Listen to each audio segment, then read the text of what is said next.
அனுரவை பாராட்டும் ரணில் விக்ரமசிங்கவின் ஆதரவாளர்.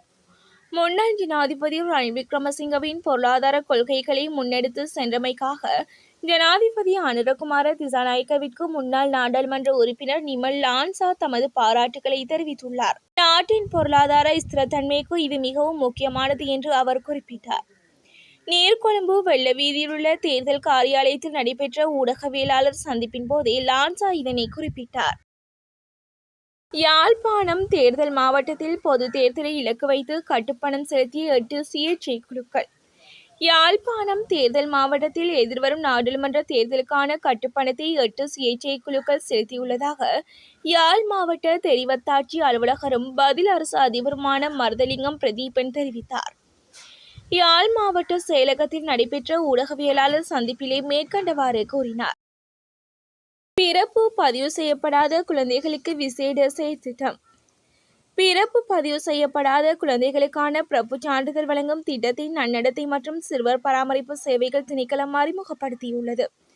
பல குழந்தைகளுக்கு இன்னும் பிறப்பு சான்றிதழ் இல்லை என்ற காரணத்தினால் அவர்கள் தொடர்ந்தும் பல்வேறு சிரமங்களை எதிர்கொள்வதாக தெரிவிக்கப்படுகிறது. எனவே பிறப்பு சான்றிதழ் இல்லாத குழந்தைகளின் பெற்றோர் அல்லது பாதுகாவலர்கள் அந்தந்த மாவட்ட செயலகத்தின் சிறுவர் பாதுகாப்பு உத்தியோகத்தர்களின் உதவியை பெற்றுக்கொள்ளுமாறு அறிவுறுத்தப்பட்டுள்ளனர். அதே நேரம் இந்த சேவைகளை இலவசமாக பெற்றுக்கொள்ள முடியும் என அரசு தகவல் திணைக்களம் தெரிவித்துள்ளது. ஜனாதிபதிக்கு ஐநா பொதுச் செயலாளர் வாழ்த்து. ஜனாதிபதி அனுரகுமார திசாநாயக்கவிற்கு ஐக்கிய நாடுகள் அமைப்பின் பொதுச் செயலாளர் அண்டனியோ குட்டாரஸ் வாழ்த்து தெரிவித்துள்ளார். ஐக்கிய நாடுகள் அமைப்பின் இலங்கைக்கான வதிவிட பிரதிநிதி மார்க் அன்ட்ரோ பிரான்சே இந்த விடயத்தை தெரிவித்தார். அன்ட்ரோ பிரான்சே ஜனாதிபதி அனுரகுமாரவை ஜனாதிபதி செயலகத்தில் நேற்று சந்தித்து இவ்வாறு வாழ்த்து தெரிவித்தார். தேர்தலில் ஜனாதிபதியின் கொள்கை பிரகடனம் மற்றும் நீதியான பிரச்சாரம் என்பன குறித்து பாராட்டுக்களை தெரிவித்துள்ளார். யாழில் 2 மணிக்கு பின்னர் இடியுடன் கூடிய மழை. யாழ்ப்பாணம் உள்ளிட்ட நாட்டின் சில பகுதிகளில் பிற்பகல் 2 மணிக்கு பின்னர் மழை அல்லது இடியுடன் கூடிய மழை பெய்யும் சாத்தியம் காணப்படுவதாக அறிவித்தல் வெளியாகியுள்ளது. வளிமண்டலவியல் திணைக்களம் இன்று வெளியிட்டுள்ள அறிக்கையில் இதனை தெரிவித்துள்ளது. வடக்கு கிழக்கு மற்றும் ஊவா மாகாணங்களில் ஒரு சில இடங்களில் இன்று மாலை அல்லது இரவு வேளையில் மழையோ அல்லது இடியுடன் கூடிய மழையோ பெய்யக்கூடும் என எதிர்பார்க்கப்படுகிறது.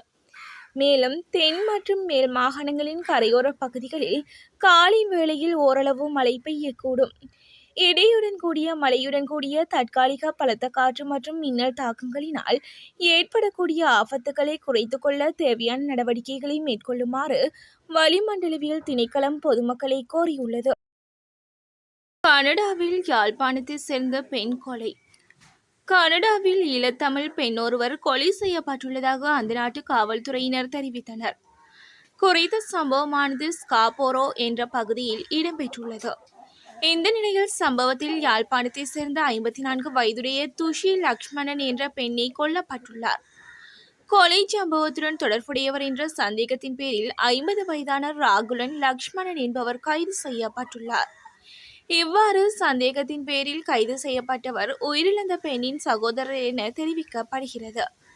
மேலும் கொலைக்கான காரணம் வெளியாகவில்லை எனவும் கொலை தொடர்பில் மேலதிக விசாரணைகளை காவல்துறையினர் மேற்கொண்டு வருகின்றனர். அனுர அரசாங்கத்தின் மற்றொரு புதிய திட்டம். நாட்டில் விவசாயத்தை வலுப்படுத்துவது தொடர்பான பல புதிய திட்டங்கள் அரசாங்கத்தால் முன்னெடுக்கப்படுவதாக தெரிவிக்கப்படுகிறது.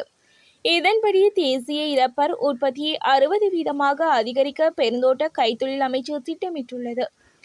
இதற்கு தேவையான மூலப்பொருட்களின் உற்பத்தியை அதிகரிப்பதற்கு நடவடிக்கை எடுக்கப்பட்டுள்ளதாக பெருந்தோட்ட கைத்தொழில் அமைச்சு தெரிவித்துள்ளது. இதேவேளை நெல் விவசாயிகளுக்கு ஹெக்டருக்கு 25,000 ரூபாய் உர மானியம் வழங்குவதில் சிக்கல் இல்லை என விவசாய அமைச்சின் செயலாளர் விக்ரமசிங்க தெரிவித்தார். வரியால் பாதிக்கப்பட்ட மக்களுக்கு நிவாரணம் வழங்க அரசு தீர்மானம். அதிக வட்வரி மற்றும் வருமான வரியால் பாதிக்கப்பட்ட மக்களுக்கு நிவாரணம் வழங்க அரசு திட்டமிட்டுள்ளது என்று சர்வதேச நாணய நிதியத்தின் சிரேஷ்ட தூதுக்குழுவினரின் ஜனாதிபதி அனுரகுமார திசாநாயக்க தெரிவித்தார். சர்வதேச நாணய நிதியத்தின் ஆசிய பசிபிக் திணைக்களத்தின் பணிப்பாளர் கிருஷ்ண ஸ்ரீனிவாசன், சிரேஷ்ட தூதுக்குழு பிரதானி கலாநிதி பீட்டர் ப்ரூயர் உள்ளிட்ட IMF நிதியத்தின் சிரேஷ்ட தூதுக்குழுவினர் நேற்று வியாழக்கிழமை ஜனாதிபதி அலுவலகத்தில் ஜனாதிபதி அன்ருகுமார திசாநாயக்கவை சந்தித்து விசேட கலந்துரையாடலில் ஈடுபட்டனர். மத்திய வங்கியின் ஆளுநர் கலாநிதி நந்தலால் வீரசிங்க, திரைசேரி செயலாளர் மஹிந்த ஸ்ரீவர்தன, கலாநிதி ஹர்ஷன சூரிய பெரும மற்றும் ஜனாதிபதியின் சிரேஷ்ட ஆலோசகர்களான பேராசிரியர் அனிஸ் ஜெயந்த மற்றும் துமிந்த ஹூலங்கமு உள்ளிட்ட இலங்கை பிரதான அதிகாரிகள் கலந்து கொண்ட இந்த சந்திப்பில் சர்வதேச நாணய நிதியம் மற்றும் இலங்கை இடையில் செயற்படுத்தப்படும் தற்போதைய திட்டம் குறித்து மீளாய்வு செய்யப்பட்டுள்ளது.